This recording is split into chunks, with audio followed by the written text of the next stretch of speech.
მართველი რეჟიმი აბიტურიენტებს, ვისაც კერძო უნივერსიტეტში ჩაბარება უნდა და სახელმწიფო გრანტით გადასახდელი ფინანსური წნეხის შემსუბუქება წარმოედგინა, ამ შესაძლებლობას არცმევს. სახელმწიფო აღარ აპირებს აბიტურიენტს საერთოდ მისცეს გრანტი, ან უფლება თავად გადაწყვიტოს, სად წაიღოს ის ფული, რომელიც ცოდნისა და მომზადების გამო მოიპოვა. ეს დიდი და სერიოზული ცვლილებაა, რომელთან დაკავშირებითაც ლიზი ვეკუა მოგვიყვება. Დიახირაკლი, მაშინ როდესაც კერძო უნივერსიტეტები რეიტინგის თვალსაზრისით სწორედ სტუდენტების მიღების რეიტინგში პირველ ადგილს იკავებენ და 2025 წელსაც ასეთი იყო აგრარული და თავისუფალი უნივერსიტეტები, მათ ყველაზე დიდი მოთხოვნა ჰქონდათ სწორედ სტუდენტების მხრიდან ჩაბარების თვალსაზრისით. ქართული ოცნება ახალი ეგრეთ წოდებული განათლების რეფორმით სწორედ კერძო უნივერსიტეტებს ებრძვით. ასეთია განათლების ექსპერტების შეფასება იმ ცვლილებასთან დაკავშირებით, რომელსაც 2026 წლიდან ვიხილავთ, რა დროსაც საგრანტო კონკურსი სრულად გაუქმდება და სტუდენტები ვეღარ მიიღებენ სახელმწიფოსგან დაფინანსებას.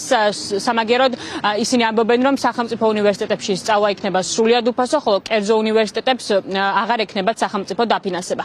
ამ ყველაფერთან დაკავშირებით ვესაუბრეთ ჩვენ სწორედ აბიტურიენტებს, იმ ახალგაზრდებს, რომლებიც წელს აბარებენ ეროვნულ გამოცდებს და ასევე სტუდენტებს, რომლებმაც გასულ წელს მიიღეს გამოცდებში მონაწილეობა.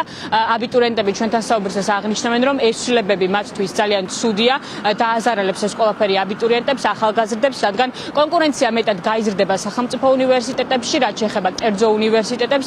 კერძო უნივერსიტეტებში გადასახადების რაც ძალიან დიდი იყო და აბალანსებდა ეს გრანტები ამ ყველაფერს. ახლა გრანტების გაუქმების დროს კი სტუდენტებს ვეღარ ექნებათ თავისუფლება, რომ აირჩიონ ის უნივერსიტეტი, რომელშიც მათ ნამდვილად სურთ სწავლის გაგრძელება. ქართულმა ოცნებამ დაანონსა განათლების ეგრეთ წოდებული დეფორმა, რომელიც სრულიად ძირს უთხრის ჩვენ განათლების სისტემას. პირადად მე, რომელიც ვაპირებდი ჩაბარებას ამ წელს, შემექნება ძალიან უამრავი პრობლემა, იმიტომ რომ შემცირდება ადგილები სახელმწიფო უნივერსიტეტებში, რაც შექმნის უფრო დიდ კონკურენციას და მოხვედრის შანსი შემცირდება. ეს არის სრულიად განათლების დეფორმა, რომელიც გამოიწვევს ადგილების დაკარგვას უნივერსიტეტში ბევრი ახალგაზრდისთვის. დღევანდელი მიმდინარე პროცესების კვალდაკვალ წინა 2024-2025 სასწავლო პერიოდში მხოლოდ ერთადერთი ყველაზე მაღალ ჩარიცხული მოსწავლეებიდან 50 ყველაზე მაღალქულიანი მოსწავლიდან თავისუფალ უნივერსიტეტში მოხვდა ყველაზე მეტი სტუდენტი. ანუ მოთხოვნა სწორედაც არის კერძო უნივერსიტეტებში, რაც მივიღებთ ჩვენ თუ შეიცვლება საგრანტო სისტემა.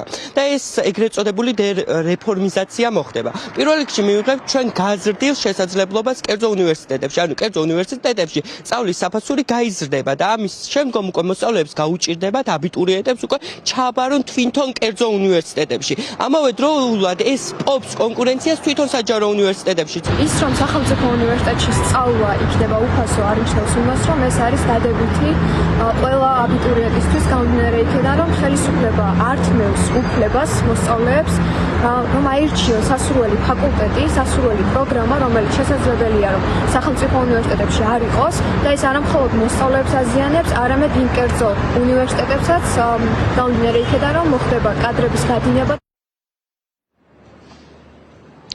საგრანტო კონკურსში და საგრანტო წესის ცვლილებები არ იქნება ერთადერთი, რასაც 2026 წლიდან ვიხილავთ. ქართული ოცნების პრემიერმა ირაკლი კობახიძემ რამდენიმე თვის წინ ასევე დაასახელა კიდევ არაერთი ცვლილება საუნივერსიტეტო სივრცეში, მაგალითად გაუქმდება მე-12 კლასი და ასევე თითო ფაკულტეტი იარსებებს თითო ქალაქში. ამ ყველაფერთან დაკავშირებით ექსპერტები, ახალგაზრდები გამოთქვამენ შეშფოთებას. ისინი ამბობენ, რომ რეალურად ამ განათლების რეფორმის უკან დგას თავისუფალი ხმის ჩახშობის მცდელობა.